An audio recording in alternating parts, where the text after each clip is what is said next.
We have engaged in the past with certain organizations, like the UN, for example, with respect to commissions of inquiry.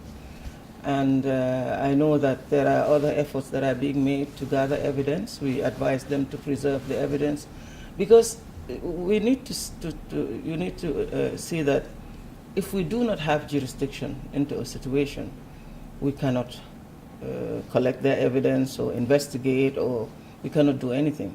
In the case of Syria, for example, I know that there are many who are trying to collect evidence.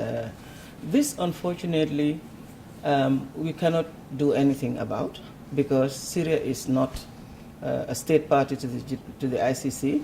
We do not have jurisdiction in Syria, and therefore it is really wrong for us to try to collect any evidence that is gathered.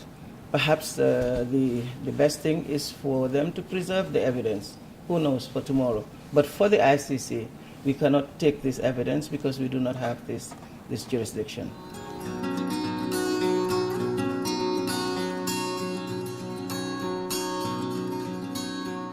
I would say that, again, this criticism is misplaced. The court, we are guided, at least my office that conducts the investigations and prosecutions, we are guided only by the evidence and the Rome Statute. It is solely based on the evidence, not political, not any other consideration.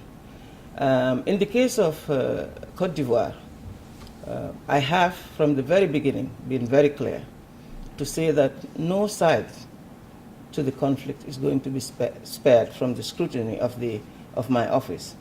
We were going to look at both sides, and in fact, currently, even though the other case is already before the judges, but the investigations into the situation has not stopped. We are still investigating, and I have just announced recently that my investigations into Côte d'Ivoire 2, what we call Côte d'Ivoire 2, it mainly referring to the other side to the conflict, has started. And we are working, we are deploying to not only the field, but to other places where we feel that we can also collect the evidence that we need. This work is ongoing. At the appropriate time, when I reach at a level where I feel confident to bring this evidence before the judges, this will be done.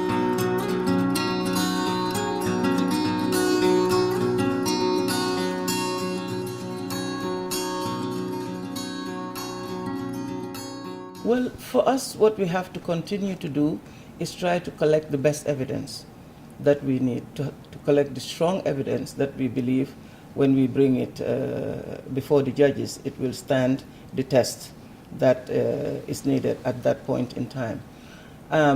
Cooperation is very important, as you know. That is one of the areas that really can contribute to the effectiveness of the court. We need cooperation, we need information, we need to be in contact with especially those who the evidence can only be found with them. For example, I always say that the documents of the post-election violence in Kenya, for example, can only be found in Kenya and nowhere else.